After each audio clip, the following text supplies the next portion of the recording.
आज पड़ोस में गुप्ता जी के यहाँ कोई कार्यक्रम था। उस कार्यक्रम में उपस्थित कुछ औरतें गुप्ता जी की पुत्रवधू अंजलि से कहने लगी, तुम आखिर में इस घर की बहू हो। तुम्हें तुम्हारे पति को समझाना चाहिए कि बहन कैसी भी हो, बहन ही होती है। हमने अफवाह सुनी है, जब से तुम्हारी ननद मधु ने जायदाद में से हिस्सा मांगा है, तब से तुम लोग उसे कोई भी प्रोग्राम में नहीं बुलाते हो। अफवाह तो यहाँ तक फैल रही है कि तुम लोगों ने उससे रिश्ता तक तोड़ लिया है। उन औरतों की बातें अंजलि को कुछ समझ नहीं आ रही थी। पता नहीं इन औरतों के पास ये अफवाहें कहाँ से आ जाती है। कभी ऐसी अफवाह सुनने को मिलेगी सोचा नहीं था। अरे आंटी जी, ये आप क्या कह रही हो? दीदी तो अंजलि बस बोलने ही वाली थी कि एक दूसरी महिला बोल पड़ी, हम जानते हैं अब तुम बात छुपाने के लिए तरह तरह के बहाने बनाओगी, लेकिन जो हमने सुना है वो गलत तो नहीं हो सकता ना। कभी सोचा है तुम लोग तो यहाँ मस्त हो प्रोग्राम में, जब उसे पता चलेगा कि प्रोग्राम में बुलाया तक नहीं तो उसके मन पर क्या बीतेगी।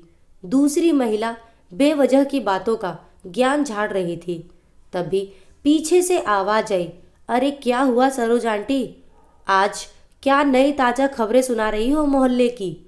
जरा मुझे भी तो पता चले कि किसे प्रोग्राम में नहीं बुलाया और किसका मन दुखेगा।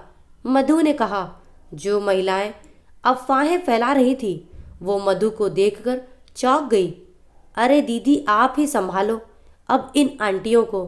इन्होंने मुझे घेर रखा है कि मधु क्यों नहीं आती है किसी भी प्रोग्राम में। अब आप ही जवाब दीजिए। मैं प्रोग्राम में मेहमानों को देखती हूँ। अंजलि भाभी अब इन औरतों को जवाब देने का काम मधु के कंधों पर डाल गई, क्योंकि मधु उनको जवाब देगी तो उनको बुरा न लगेगा। अगर अंजलि जवाब देती तो फिर उन्हें लगता कि बात छुपाने की कोशिश कर रही है। हाँ तो आंटी जी बोलिए आप, अंजलि भाभी से क्या कह रही थी? मधु ने सीधे मुंह पूछा। वो कुछ नहीं, बस तुम्हें नहीं देखा तो पूछ रहे थे कि तुम किसी प्रोग्राम में आती क्यों नहीं हो। तुम एक बार जब मायके आई थी तब तुम मायके में से रोती हुई जा रही थी, तो हमें लगा कुछ बात हो गई होगी ननन भाभी में, और हमने एक बार गुप्ता जी को भी कहते सुना था कि कुछ जमीन है जो दे देंगे। औरतों की बात सुनकर मधु को बहुत तेज हंसी आई और उसने कहा, अरे मेरी प्यारी आंटी, जब गर्मियों की छुट्टी में मैं रहने आई थी तब मेरी मौसी सास गुजर गई थी, तो वह खबर सुनते ही मेरे आंसू बहने लगे और मुझे ससुराल जाना पड़ा, क्योंकि सास को भी तो संभालना था। और आपने जो पापा के मुंह से सुना कि जमीन देने की बात, तो वो पापा ने कोई जमीन खरीदी है जो उस जमीन को वो अनाथालय बनाने के लिए दे रहे हैं।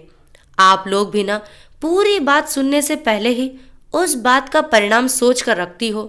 खुद के मन से ही न जाने क्या क्या सोचकर बातों का तिल का ताड़ बना देती हो। मधु की बातों से अब पड़ोस की महिलाओं का मुंह बंद हो गया था, क्योंकि किसी के पास अब उन अफवाहों का कोई जवाब नहीं था। खुद के मन से गढ़ी हुई बातें कभी कभी खुद को ही नीचा दिखा देती हैं, जैसे कि पड़ोस की सारी महिलाएं अपना अपना सिर नीचे कर खाने की तरफ बढ़ने लगी।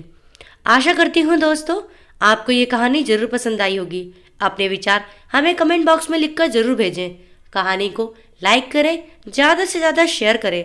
अगर आप चैनल पर नए हैं तो चैनल को सब्सक्राइब करना ना भूलें। Thank you.